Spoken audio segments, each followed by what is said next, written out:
नमस्कार, मैं चंदन कुमार और आप देख रहे हैं अंगवानी। आज तो जो मैं दिखाने वाला हूं ना, वो सबको अपनी आंखें खोल के देखना चाहिए। फिर कहिएगा कि क्या मैं गलत कह रहा हूं।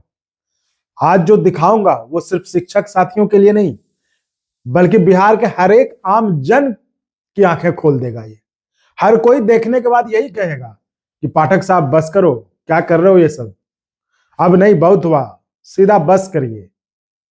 तो आइए दिखाते हैं आपको वो कुछ तस्वीरें जो आपको अंदर से हिला कर रख देंगी, आपको सोचने के लिए मजबूर कर देगी। साथ ही सवाल ये भी कि क्या अब आम लोगों को एहसास होने लगा है कि पाठक तो अब अति कर रहे हैं, इतना नहीं करना चाहिए जितना वो कर रहे हैं। तो साथियों, आगे बढ़ने से पहले आपसे रिक्वेस्ट करना चाहूंगा कि जो जो अब तक चैनल को सब्सक्राइब नहीं किए हैं वो खुद भी सब्सक्राइब कर दें और अपने आस पड़ोस रिश्तेदारी नातेदारी में भी अंगवानी चैनल को सब्सक्राइब कर मजबूती प्रदान करें। देखिए, जिस तरह का माहौल है शिक्षा विभाग में ना, उस हालत में अंगवानी ही इकलौता चैनल है जो शिक्षकों के पक्ष में खड़ा है, बिना डरे, बिना झुके, बिना झिझके और बिना किसी चीज की परवाह किए। और जो माहौल है उसमें हो तो कुछ भी सकता है, तो आपका भी फर्ज बनता है कि जो आपके लिए आवाज उठा रहा है तो उस चैनल को सब्सक्राइब कर अपना सहयोग और समर्थन देते रहें, ताकि वो भविष्य में भी आपके मुद्दे, आपकी समस्या दमखम के साथ उठाते रहें। अब तक तो आपको अंदाजा लग ही गया होगा कि जिस तरह से अंगवानी आपकी समस्या, आपके मुद्दे को आवाज देता है, उस तरह से तो कोई खुलकर कोई और आपकी बात नहीं करता है। तो एक सब्सक्राइब की उम्मीद आपसे, तो वो करते रहिए और करवाते रहिए। तो आइए अब आपको दिखाते हैं वो तस्वीर जिसकी बात मैं शुरुआत में कर रहा था। वो तस्वीर जो आपके रोंगटे खड़े कर देगा इस भयंकर कड़कड़ाती ठंडी में। देखिए, ये तस्वीर है बिहार के एक सरकारी स्कूल में पढ़ने आने वाले बच्चों की। देखिए, गौर से देखिए इन तस्वीरों को और सोचिए, क्या इस हालात में आप इस कनकनी वाली ठंडी में स्कूल क्या कहीं घूमने या खेलने भी आएंगे जाएंगे? मुझे मालूम है आपका जवाब नहीं में आएगा। भला इस ठंडी में घर से बाहर कौन निकले मरने? आप मुझे भी देखिए, यहां ठंडी देखिए, टोपी उपी लगा के बैठा हूं, ठंडी है इतनी। लेकिन एक साहब को ठंडी नहीं लगती, उनको लगता है सब ठीक है। लेकिन इन मासूम, गरीब, निर्धन के बच्चों को घर से बाहर इस हाड़ कपाने वाली ठंडी में बुलाया जाता है स्कूल। सोचिए क्या हालत होगी इन गरीब, निर्धन के मासूम बच्चों की। पैर में चप्पल नहीं, बदन पर ठंड के पूरे कपड़े नहीं, तो क्या हालत होती होगी इन बच्चों की। यहां तक तो पाठक जी सही है कि सरकारी स्कूलों में गरीब, निर्धनों, दलित, पिछड़ों के बच्चे ही पढ़ने आते हैं, लेकिन इन हालात में कौन बुलाता है पढ़ने भाई? ऐसे हालत में तो पाठक सर, जिस गरीब और निर्धन बच्चे का नाम आप हमेशा हर जगह लेते हैं, तो वो तो पढ़ाने की बजाय कुछ और ही हो जाएगा। जब पाठक अवकाश पर थे तो आपने देखा ही होगा कि क्या हालत हुई थी बच्चों और शिक्षकों की कड़कड़ाती ठंडी में। रोज कहीं ना कहीं कभी बच्चों का तो कभी शिक्षकों के बीमार होने की खबरें आती थी। अंगवानी पर ही आपको कई ऐसे वीडियो दिखाए जिसमें कि कैसे स्कूल में अचानक से कोई बच्चा बीमार हो गया, तो कोई शिक्षक बीमार पड़ गए, तो उसको वहां जो मौजूद शिक्षक थे, कर्मचारी थे, वो सब मिलके जैसे तैसे कुछ से कुछ इंतजाम करके उसको जो प्राइमरी ट्रीटमेंट ठीक करके, जैसे आग जला के उसको गर्मी देकर किसी तरह ठीक करते थे। मतलब बड़े बड़ों की हालत खराब कर देने वाली इस ठंडी में आप स्कूल खोलकर गरीब निर्धन के बच्चों को कहते हैं कि स्कूल आओ। अरे भाई, ये नंगे पैर, बदन पर पूरे कपड़े नहीं, तो वो मासूम बच्चा बच पाएगा, ठंडी का शिकार नहीं होगा? और ऐसा क्या है भाई, 4 दिन बाद स्पेशल क्लास चला लीजिएगा। अब तो वैसे भी आप तो वैसे भी स्पेशल क्लासेस के मास्टर आदमी है, मिशन दक्ष, तो उसमें परवाह कर बच्चों को आगे निकाल लीजिएगा। लेकिन इस ठंडी में तो गरीब और निर्धन के बच्चों पर सितम तो मत ढाइए। देखिए, बच्चों का भी मन होता है कि पढ़ें, तभी तो वो स्कूल आते हैं, कि कहीं ठंडी में 3 दिन नहीं गए तो स्कूल से नाम न काट दें। तो इस कारण से ठंडी में देह हाथ कपकपाते हुए भी निर्धन और गरीब के बच्चे स्कूल आते हैं, ताकि उनका नाम न कट जाए।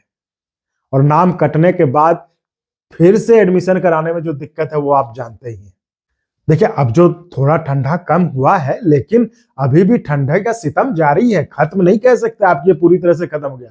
तो ये देखिए कि ये वैशाली का वायरल वीडियो है। आज तो 3-4 जगह से ऐसे वीडियो और तस्वीरें वायरल हो जहां पे एक बच्ची ठंड से बीमार हो गई है। तो सवाल वही कि इन बच्चों की जिम्मेदारी कौन लेगा, बच्चों की इस हालत की जिम्मेदारी कौन लेगा। पाठक जी को पता नहीं ये सब समझ क्यों नहीं आता है। मामला वही है कि ये अफसर लोग पटना के एसी कमरों से बस फैसले ले लेते हैं बिना सोचे समझे कि जमीन पर क्या हालत होगी। जमीनी हकीकत तो वह वहां के दंडाधिकारी ही समझते हैं ना, जो वहां रहते हैं। तभी तो उन्हें लगता है कि वर्तमान में जो स्थिति है ठंड की, उस स्थिति में स्कूल चलाने का अनुकूल नहीं है, जिसके कारण स्कूल बंद करने का आदेश धारा 144 के तहत जारी कर दिया कई जिलों में, जिससे शिक्षा विभाग पूरा नाराज है। इसका उदाहरण अभी आपने पटना डीएम और शिक्षा विभाग के बीच तनातनी के रूप में देख ही लिया।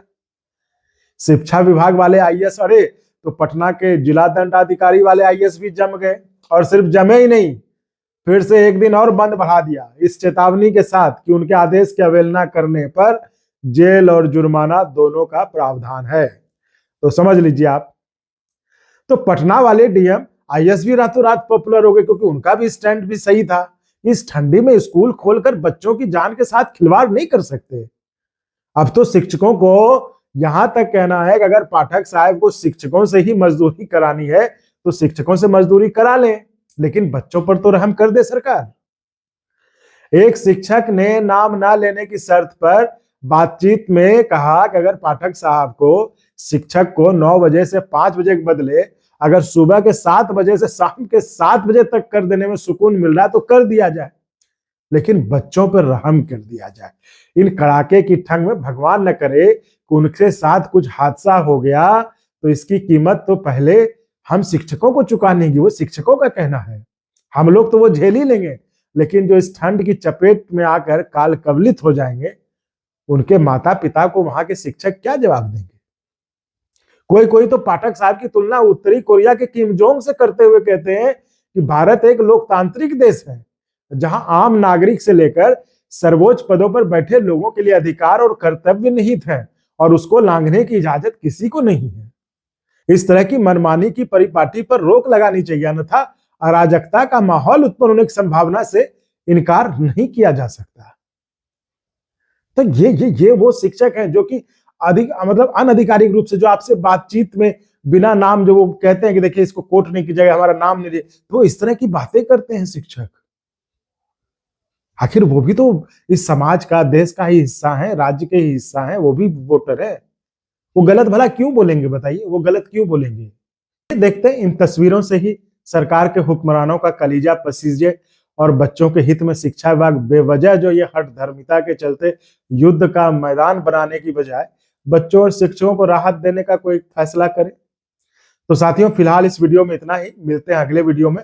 उम्मीद है कि आपको हमारा ये प्रयास अच्छा लग रहा होगा, तो चैनल को सब्सक्राइब तो करें ही करें, और हो सके तो चैनल को ज्वाइन भी करें, जिससे हमें और गुणवत्तापूर्ण कंटेंट के निर्माण में मदद मिल सके। चैनल ज्वाइनिंग का ऑप्शन बिल्कुल स्वैच्छिक है। अगर आपको लगता है कि हेल्प करनी चाहिए ताकि और बढ़िया ढंग से आवाज उठाई जा सके, तो ज्वाइन कर सकते हैं, तो जरूर करें, क्योंकि जो चार्जेज हैं ज्वाइनिंग के वो बहुत ही कम है, बहुत ही नॉमिनल है, तो इतने कम कि आपने सोचा भी नहीं होगा। तो मिलते हैं अगले वीडियो में। आप चैनल को सब्सक्राइब, लाइक, शेयर करते रहें। धन्यवाद।